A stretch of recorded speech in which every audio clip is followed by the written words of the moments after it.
seperti apa hari ini dengar pendapat untuk rumusan undang-undang bersama aksi LMKN dan juga DPR? Ya, hari ini sih masih prematur ya, maksudnya masih baru pertemuan awal, masih tadi juga baru disampaikan akan membentuk tim perumus.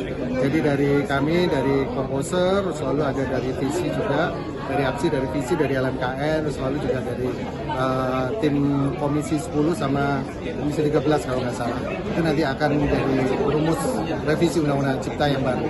Tadi ada kulitnya doang, jadi baru dibahas kulit doang. Nanti dagingnya kita akan bahas di rumusan yang minggu depan. Itu perwakilan dari visi 3 orang, dari aksi 3 orang, dari LMKN 3 orang. Nanti kita akan baru masuk ke substansi dari undang-undang revisi itu sendiri.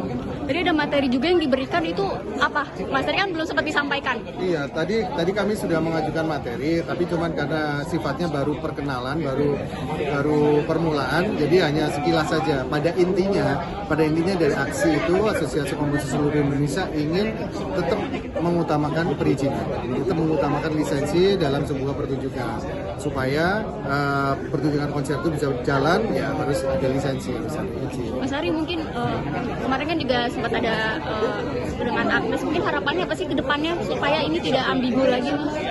Ya itu kan juga akibat dari ketidakberesan dari sistem royalti ditunjukkan itu sendiri kan, makanya banyak pencipta lagu yang tidak puas. Jadi sampai kemarin itu ada persoalan hukum, itu kan berarti harus ada yang salah nih, berarti harus ada yang diperbaiki. Nah itu kita mendorong untuk izin itu tetap ada pada pencipta, karena kan kita pencipta itu tidak memiliki hak ekonomi tapi juga memiliki hak moral. Nah itu bisa diakomodir oleh izin itu sendiri. Tadi Mas Dhani juga mengajukan perihal lembaga khusus untuk konser.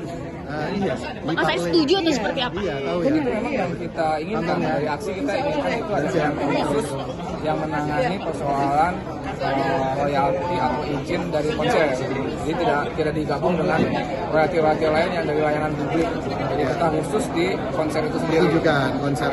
Berarti Mas Pi juga setuju perihal lembaga khusus untuk konser? Iya sih, sebenarnya itu yang mungkin ya lebih buat kami sih lebih memungkinkan untuk diawasi secara independen, terus selalu juga kita meyakini bahwa itu akan muncul transparansi ketika itu dikelola sendiri, dan apalagi berbasis IT, berbasis digital, itu nanti akan memungkinkan, karena sekarang sekarang ini harusnya memang berbasis digital supaya transparansi dan bisa real time langsung kepada pengguna, langsung pada penciptanya.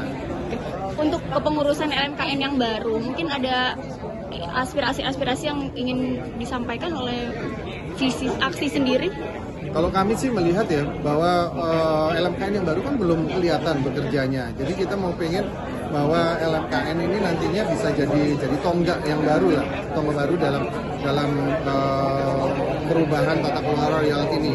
Itu kalau LMKN masih ada. Karena kami masih mengusung bahwa kemarin kan sempat statement saya bahwa LMKN lebih baik dibubarkan karena selama ini tidak bisa memberikan pemenuhan hak cipta untuk live pertunjukan dan konser kepada masyarakat.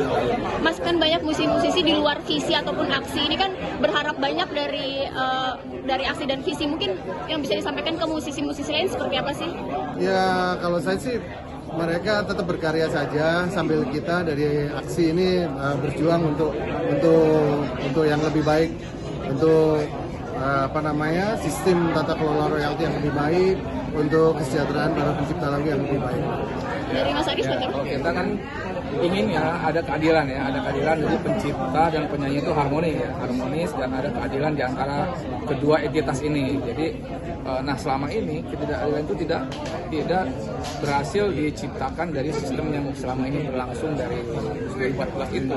Makanya kedepannya kita harapkan ada keadilan di situ, keadilan untuk pencipta dan keadilan juga untuk penyanyi. Oke, Mas, mungkin berdua terakhir, ini kan masyarakat mungkin berpikir seperti visi dan aksi ini sedang berperang gitu ya. Mungkin kalau ada yang bisa disampaikan ya, seperti apa? Kita sih ingin tetap memperjuangkan apa yang kita sekarang perjuangkan, bahwa izin atau lisensi itu adalah hal yang mutlak dalam sebuah pertunjukan, supaya itu kita bisa terdata dengan baik bahwa penggunaan atas karya itu memang digunakan dan memang nanti akan berakibat pada pembayaran royalti, itu saja. Jadi kita lebih berfokus atau lebih memikirkan bahwa bagaimana lisensi ini akan diberikan sebelum ada pertunjukan. Nah, tapi memang itu berbeda dengan apa yang diinginkan oleh Visi, karena Visi memang tidak ingin ada lisensi, tidak ingin ada izin. Itu memang berbeda banget. Ya, jadi izin dan royalti itu dua hal yang berbeda. Royalti sebenarnya bisa dibayarkan oleh penyelenggara, bahkan oleh siapapun bisa dibayarkan, tapi izin itu menjadi tanggung jawab dari penyanyi itu sendiri, karena kontrolnya hak ekonomi terpenuhi itu kontrolnya dari penyanyi itu sendiri.